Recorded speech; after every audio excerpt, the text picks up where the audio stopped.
Praise the Lord. கிறிஸ்துவுக்குள் பிரியமானவர்களே, ஆண்டவர் இயேசுவின் நாமத்தில் உங்கள் ஒவ்வொருவரையும் புதியதொரு வாரத்தில் சந்திப்பதில் மகிழ்ச்சி அடைகின்றேன். இறைவன் நம் ஒவ்வொருவருக்கும் இதோ இந்த வருடத்தில் 2 மாதத்தை முடித்து இந்த புதிய வாரத்தை காண செய்திருக்கின்றார். 3ஆம் மாதத்தில் முதல் வாரத்தில் அடியெடுத்திருக்கின்றோம். ஆண்டவர் தாமே நமக்கு இந்த புதியதொரு ஆயுசு நாளை கூட்டி கொடுத்திருக்கின்றார். இறைவன் நம் மீது நினைவாயிருக்கின்றார், நம்மை போஷிக்கின்றார். இரவும் பகலும் நம்மை கண்காணித்திருந்தபடியினால்தான் நாம் இன்றைக்கு உயிரோடு இருக்கிறோம். அந்த இறைவனுக்கு நன்றி சொல்வோம். இந்த வாரம் நாம் தியானிக்கக்கூடிய வார்த்தையின் தலைப்பு இன்னதென்றால் கடவுளின் ஆற்றல். ஹல்லேலூயா. கடவுளின் ஆற்றல், கடவுளின் வல்லமை, கடவுளின் செயல்பாடு, இதை பற்றித்தான் நாம் இன்றைக்கு தியானிக்க போகின்றோம். இதற்காக நாம் எடுத்துக்கொண்ட வேத பகுதி ஏசாயா அதிகாரம் 40, இறை வார்த்தை 27 மற்றும் 28. என் வழி ஆண்டவருக்கு மறைவாய் உள்ளது, என் நீதி என் கடவுளுக்கு புலப்படவில்லை என்று யாக்கோபே நீ சொல்வது ஏன், இஸ்ரவேலே நீ கூறுவது ஏன்? பிரியமானவர்களே, நம்மில் அநேகர் சொல்வது இதுதான்: ஆண்டவருக்கு என்னை பற்றிய நினைவே கிடையாது, நான் இரவும் பகலும் செபிக்கிறேன், இங்கும் அங்கும் அலைந்து கொண்டிருக்கிறேன், இறைவனுக்கு கண்ணில்லை, என்னுடைய நிலையை அவர் பார்ப்பதில்லை, என் செபத்திற்கு பதில் தருவதில்லை. கொஞ்ச கால தாமதம் ஆகிவிட்டால் நீங்களுமே அந்த காரியத்தை மறந்து விடுகின்றீர்கள். நீங்கள் செபித்த பிறகு காலம் தாழ்த்தி விட்டால் அந்த செபித்த காரியத்தையும் சில நேரம் மறந்து விடுகின்றீர்கள்.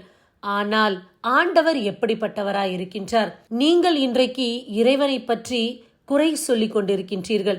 ஆண்டவர் என் செபத்துக்கு பதில் கொடுக்கவில்லை, 1 வாரத்தில் இது நடந்துவிடும் என்று நினைத்தேன், ஆனால் இது நடக்கவில்லை.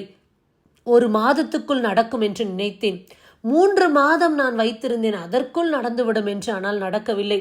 1 வருடத்துக்குள் நடந்துவிடும் என்று நினைத்தேன், ஆனால் நடக்கவில்லை என்று நீங்களே ஒரு கால கணிப்பை வைத்துவிட்டு, இந்த கால அவகாசத்துக்குள் நான் செபித்தது, என்னுடைய சிந்தனையில் இருப்பது நடக்க வேண்டும், இது நடந்துவிடும் என்று நீங்களே நினைப்பது ஏன்?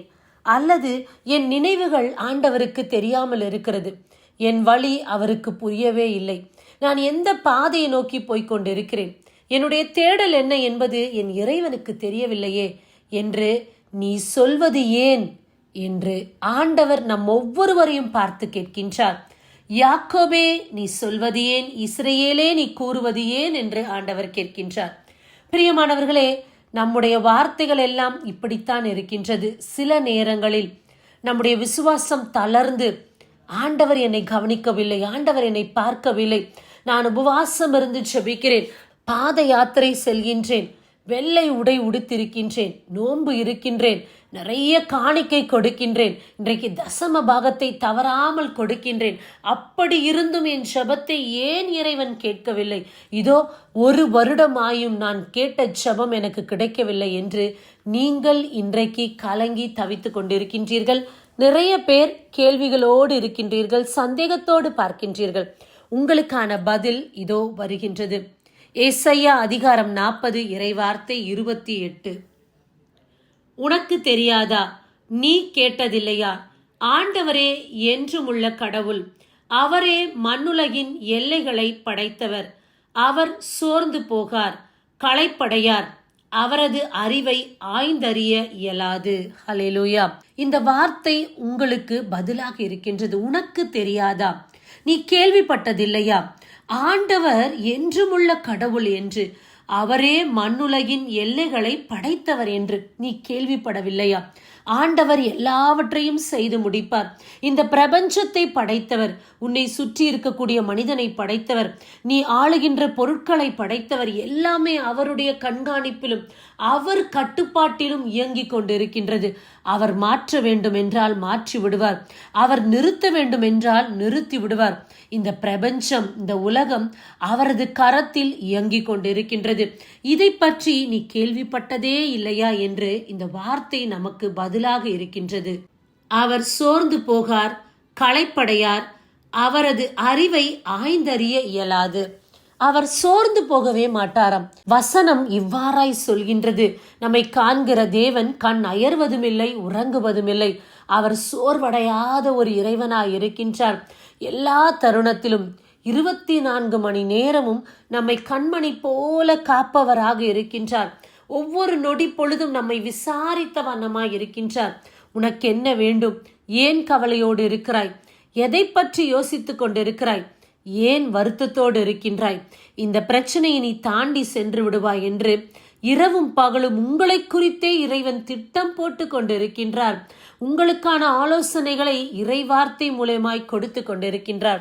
ஆனால் நாம் இன்றைக்கு அறியாதவர்களாய் இருக்கின்றோம். அநேகர் சொல்லக்கூடியது 1 மாதத்துக்குள் நடக்க வேண்டும், 1 வருடத்துக்குள், 3 மாதத்துக்குள் என்று கால அவகாசத்தை வைத்திருக்கிறோம். உங்களுக்கான பதில் இதுதான். அவரது அறிவை ஆய்ந்தறிய இயலாது. ஹல்லேலூயா. பிரியமானவர்களே, ஆண்டவருடைய நினைவுகள் வேறு, நம்முடைய நினைவுகள் வேறு. அவரது அறிவை நம்மால் ஆய்ந்தறிய முடியாது. நாம் நினைப்பது 3 மாதத்துக்குள் இந்த காரியம் நடந்து விட்டால் அது எனக்கு வெற்றியாக இருக்கும், லாபமாக இருக்கும், நல்லதாக இருக்கும். ஆனால் தேவன் நினைப்பது இது 3 மாதத்துக்குள் நடக்க வேண்டாம், 6 மாதத்துக்கு பிறகு இது நடந்தால் இன்னும் வளமாக இருக்கும். என் மகன் அடுத்த கட்ட உயர்வுக்கு செல்வான். என்னுடைய மகளுக்கு பெரிதான ஆசீர்வாதம் கிடைக்கும். என்னுடைய மகளுக்கு நல்லதொரு அனுபவம் கிடைக்கும். இதை வைத்து அவள் நிறைய காரியங்களை சாதிக்கப் போகிறாள் என்று இன்று இறைவன் உங்களை குறித்து வேறு வகையான திட்டங்களை போட்டு கொண்டிருக்கிறார். பிரியமானவர்களே, மீண்டுமாக சொல்லுகிறேன், நம்முடைய நினைவுகள் வேறு, நம்முடைய ஆண்டவருடைய நினைவுகள் வேறு. ஏன் இந்த இடத்தில் ஆண்டவர் கூறுகின்றார், யாக்கோபே நீ ஏன் இவ்வாறாய் நினைக்கிறாய், இஸ்ரவேலே நீ ஏன் இப்படி சொல்லுகிறாய் என்று. இந்த நாளில் நாம் இப்படி சொல்லிக் கொண்டிருக்கிறோம், இப்படி பேசிக்கொண்டிருக்கிறோம். எனக்கு இது நடக்கவில்லை, நான் செபிக்கிறேன், செப கூட்டத்திற்கு போகிறேன், உபவாசம் இருக்கிறேன், காலையில் செபிக்கிறேன், மதியத்தில் செபிக்கிறேன், ஓயாமல் நான் செபித்து கொண்டிருக்கிறேன். நீங்கள் ஓயாமல் செபிக்கின்ற சத்தத்தை தேவன் கேட்காமல் இருப்பாரோ? எப்படி அவர் உங்களுக்கு பதில் கொடுக்காமல் இருப்பார்? அவருடைய அறிவை உங்களால் ஆய்ந்தறிய முடியாது. அவர் வைத்திருக்கிற கால அவகாசத்தை உங்களால் தெரிந்து கொள்ள முடியாது. இதோ லூக்கா அதிகாரம் 18 இறைவார்த்தை 7 இவ்வாறாய் கூறுகின்றது, தாம் தெரிந்து கொண்டவர்கள் அல்லும் பகலும் தம்மை நோக்கி கூக்குரல் இடும்போது கடவுள் அவர்களுக்கு நீதி வழங்காமல் இருப்பாரோ?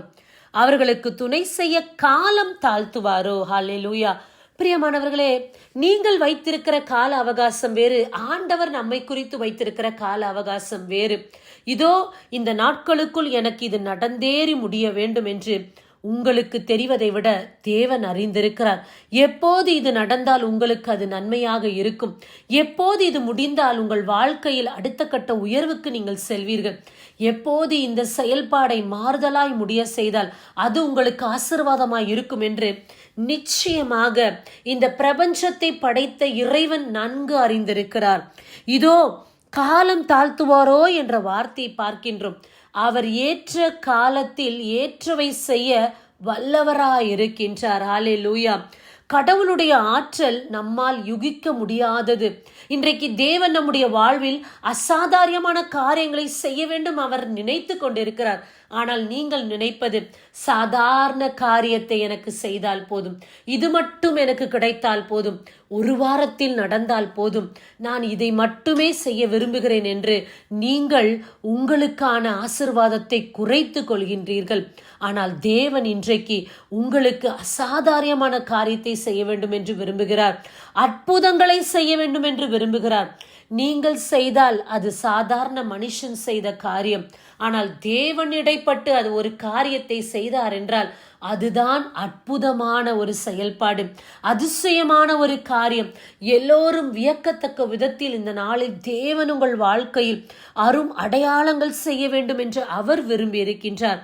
ஆகையால் எதை பற்றியும் நீங்கள் கவலைப்படாதீர்கள். இது ஏன் ஆண்டவருக்கு தெரியாதா? ஏன் என்னுடைய ஜெபம் கேட்கப்படவில்லை? ஆண்டவருக்கு இது மறைவாக உள்ளதா? அவருக்கு நான் சொல்வது கேட்கவில்லையா என்று நீங்களே ஒரு விதமான குழப்பத்துக்குள் நிற்காதபடிக்கு இந்த வார்த்தை ஒரு விதத்தில் உங்களை தெளிவுபடுத்தி கொண்டிருக்கிறது. நிச்சயமாக இறைவன் சந்திப்பார், உங்கள் ஜெபத்தை கேட்பார், உங்கள் வழிகளை ஆண்டவர் அறிந்திருக்கிறார், உங்கள் நோக்கத்தை அறிந்திருக்கிறார். இன்றைக்கு நீ எதை குறித்து துன்பப்பட்டு கொண்டிருக்கிறாய்? இந்த செய்தியை கேட்கும் போது எந்த சிந்தனை உங்களுடைய எண்ணங்களில் ஓடிக்கொண்டிருக்கிறது, எந்த பாரம் உங்கள் இதயத்தை வருத்தி கொண்டிருக்கிறது, எல்லாம் அவர் அறிந்திருக்கிறார். ஏனென்றால் அவர் தாமே என்றுமுள்ள கடவுள். அவரே இந்த மண்ணுலகு எல்லைகள் அனைத்தையும் படைத்தவர். பிரியமானவர்களே, அனைத்தையும் சகலத்தையும் காண்கின்றவர் உங்களை காணாதிருப்பாரோ? எல்லாவற்றுக்கும் உணவூட்டுபவர் உங்களுக்கு கொடுக்காமல் இருப்பாரோ? இந்த நாளில் நீங்கள் இறைவனை நோக்கி அல்லும் பகலும் செபிக்கும் போது உங்களுக்கு செவி கொடுக்காமல் இருப்பாரோ? தயக்கம் வேண்டாம், சந்தேகம் வேண்டாம். நிச்சயமாக ஆண்டவர் உங்கள் வாழ்க்கையில் பெரிதான காரியத்தை செய்ய போகின்றார். அவர் மீது வைத்த நம்பிக்கையை எள்ளளவும் குறைக்க வேண்டாம். அவரிடத்தில் நாம் எந்த விதத்திலும் சந்தேகப்படாதபடி நம்முடைய எண்ணங்கள் எப்போதும் இருக்க கடவுது. ஏனென்றால் நன்மையே உருவான தேவன். இந்த நாளில் அவர் சொல்வது, என்னை நோக்கி கூப்பிடுகின்ற பிள்ளைகளுக்கு நான் காலம் தாழ்த்துவேனோ, துணை செய்யாமல் போவேனோ, நீதி வழங்காமல் இருப்பேனோ என்று ஆண்டவர் கூறுகின்றார். பிரியமானவர்களே, இந்த வசனம், இந்த வார்த்தை நம்மோடு கூட இறைவன் இடைப்பட்டு இருக்கிறார். எதை குறித்தும் கவலைப்படாமல் நம்பிக்கையோடு இருங்கள். எல்லாவற்றையும் தேவன் மாறுதலாய் முடிய செய்வார். எல்லா காரியத்தையும் சந்திப்பார். எல்லாவற்றையும் சுகப்படுத்துவார். உங்களுக்கு வேண்டியதெல்லாம் ஆண்டவர் கொடுக்க போகின்றார். எதை பற்றியும் நீங்கள் கவலைப்படாதபடிக்கு இந்த நாளில் நீங்கள் திட இருதயத்தோடு இருங்கள். நிச்சயமாக இறைவன் செய்வார். யாக்கோபே, இஸ்ரவேலே, பயப்படாதே. தேவன் உன்னை குறித்து வைத்த திட்டங்களையும் எண்ணங்களையும் அவர் நிறைவேற்றுவார். அதை செய்து முடிக்கும் வரைக்கும் கைவிட மாட்டார், கை நெகிழவும் மாட்டார். எல்லளவும் சந்தேகப்படாமல் இறைவனை மட்டும் நம்பி வாழ்வோம். ஆமேன். God bless you. கண்களை மூடி செபிப்போமா? அன்பே உருவான இறைவா, அருமையான வசனத்தை கொடுத்ததற்காக உமக்கு நாங்கள் நன்றி செலுத்துகிறோம்.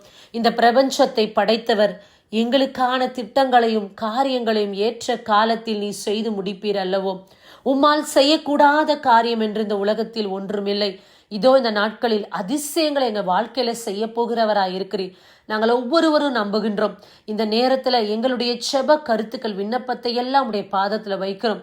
என் தேவன் இதோ இந்த நாட்களில் எங்களுக்கு செவிசாய்த்து அதிசயங்களை நீ செய்ய போவதற்காக உமக்கு நாங்கள் கோடான கொடி நன்றி செலுத்துகின்றேன். இந்த ஜெபங்களை இயேசு கிறிஸ்துவின் நாமத்தில் ஏறெடுக்கிறேன். உயிருள்ள பிதாவே, ஆமேன், ஆமேன்.